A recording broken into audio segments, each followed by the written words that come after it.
ladies and gentlemen, invited guests. Good evening.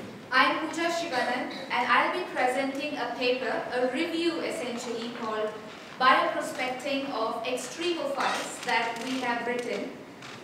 It is bioengineering application of bacteria, and a gist of several research papers that we as a team published in the past few years in our laboratory.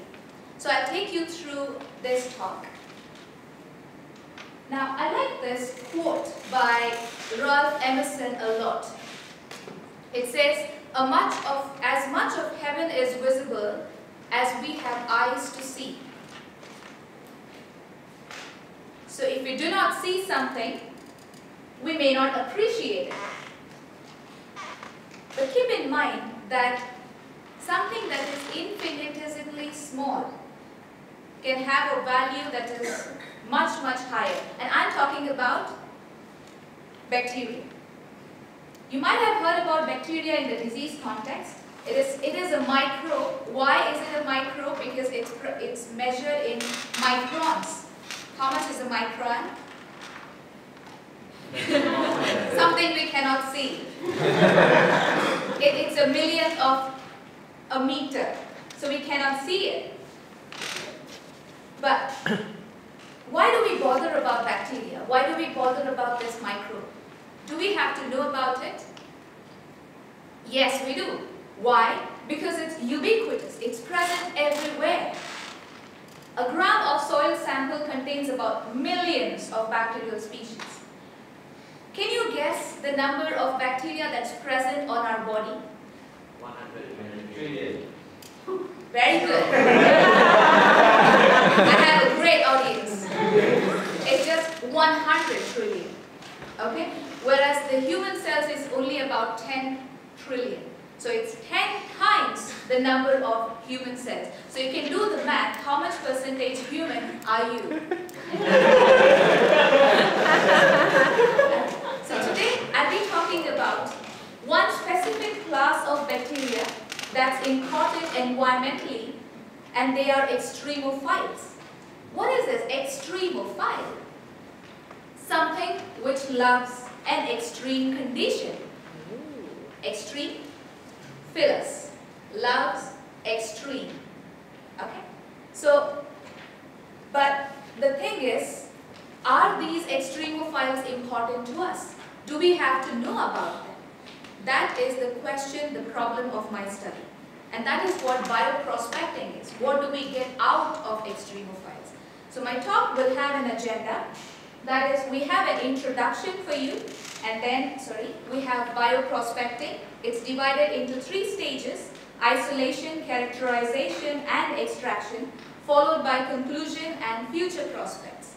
If you have any questions, you can ask me. If you do not follow, you can ask me to stop in between. So what are the extreme conditions that you can think of? To humans, it can be hurry, worry, curry. Yeah? But for bacteria, can be high temperature, high salt, high pressure. There's a lot of extremities, right? So something that survives under extremes of temperature, for example, would you call it an extremophile? Yes, it's called a thermophile. What's the temperature of human body? 37. So any bacteria that infects us, the pathogens, are active at 37 degrees. But we also have bacteria at 60 degrees. We also have bacteria surviving at 100 degrees. What's the boiling point of water? Great audience. 120 degrees Celsius. Where do we find 120 degrees Celsius on this planet? In hydrothermal vents, natural geysers. My brother happened to visit Iceland a couple of months ago, and I asked him to take a sample. This is a geyser in Iceland. If you take some sample of soil from this region, you can isolate a thermophile. Wow. That's a live geyser, and you have bacteria living happily in that atmosphere.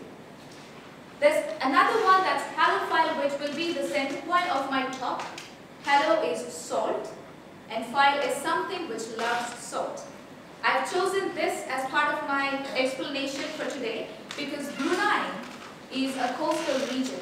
What's the length of Brunei coast? Something kilometers. Yes, good. 161 kilometers of coastline. We have a lot of salt around us, so we should appreciate the microbes that are living. Do you think there are microbes in sea? Yes, they are. Okay, what's the percentage of salt in sea? We'll find out. The picture over here is a salt evaporation pond where they make salt. You have these salt making ponds. If you have visited them already, or if you get to see them in future, there are a lot of salt evaporation ponds in the central Borneo region, and you will happen to see colored zones, red, pink, orange, and this is the sign of microbes. Okay? And if you take a soil sample out of this region and culture it in your lab, you will find bacteria that eat salt and live happily. It's so intriguing. Isn't there a question that's popping up in your mind? I mean, how come they're surviving in salt, these microbes? I mean, imagine if you put an olive or a raw mango in salt at home. Have you tried it, making pickles?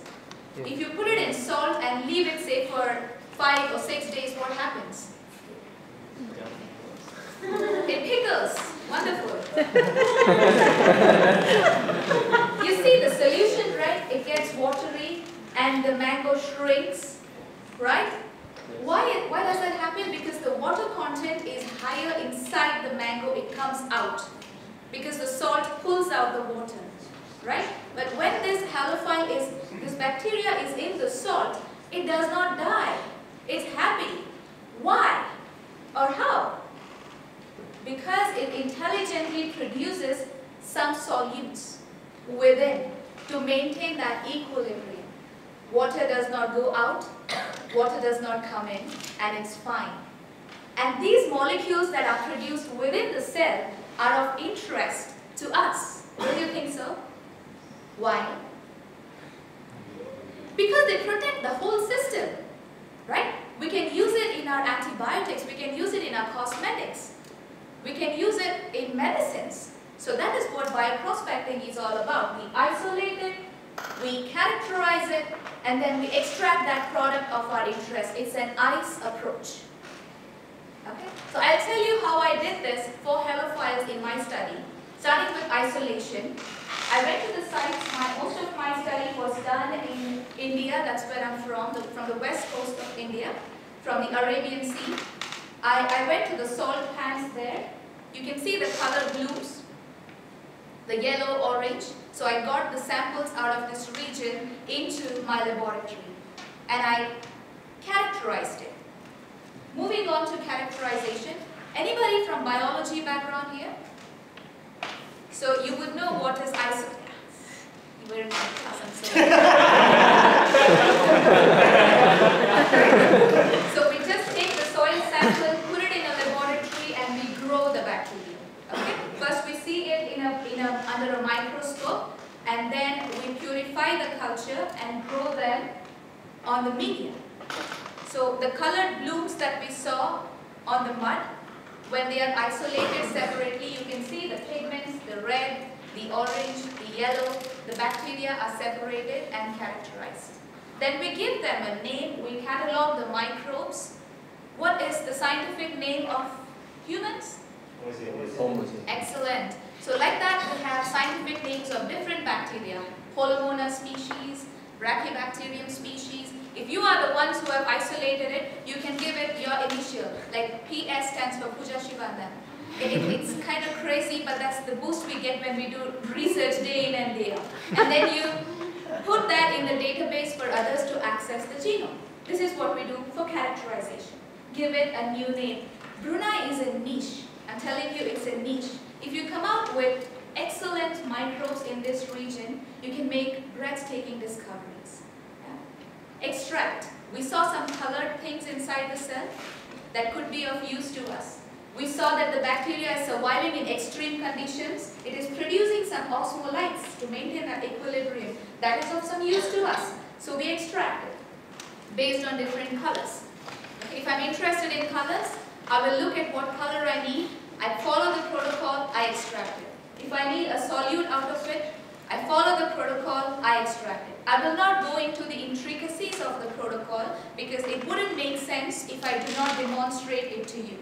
So just keep in mind there will be set protocols, SOPs, standard operating procedures, we follow them, we isolate them for our study.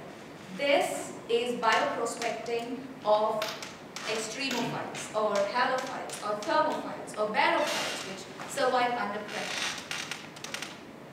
Coming to my conclusion, are extremophiles important to us? Are they important? Yes. Yes. Yes. Why? Because the pigments that we get out of them can be used in the food industry.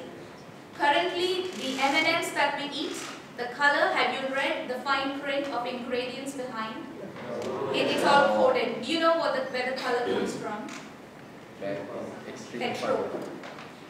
It comes from petroleum. So this is the better alternative, right?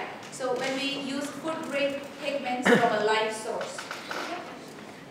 We can use these solutes in cosmetics because when they grow at high temperature, high salinity, they are exposed to UV radiation, the molecules they synthesize repel the UV, so you use it in cosmetics and you apply on your skin.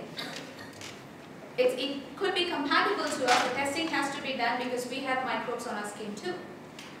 It's also used in therapeutics because it fully preserves the system. These molecules are used in the treatment of cancer during chemotherapy to separate the normal cells apart from the carcinogenic, the cancer-causing cells, used in eye ointments and topical ointments that we apply on the skin. Bioremediation. Have you heard of the term?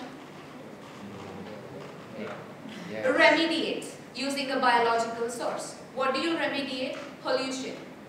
Okay? Like for example, your landfills. This is one future prospect for Brunei because Brunei is an oil-based economy. There is a lot of oil spills around the region. So if you are able to isolate a bacteria that survives in salt, that eats petrol, that eats oil. I don't have to say much, right? So it can eat all the spilled oil and save the ecosystem for us.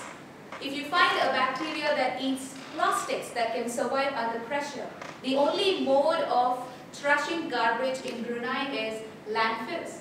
So you can have bacteria that eat plastics and then you can control the landfills in the area. Okay? So you as university students, if you have an opportunity in any way to at least read about it, to understand extremophiles, to appreciate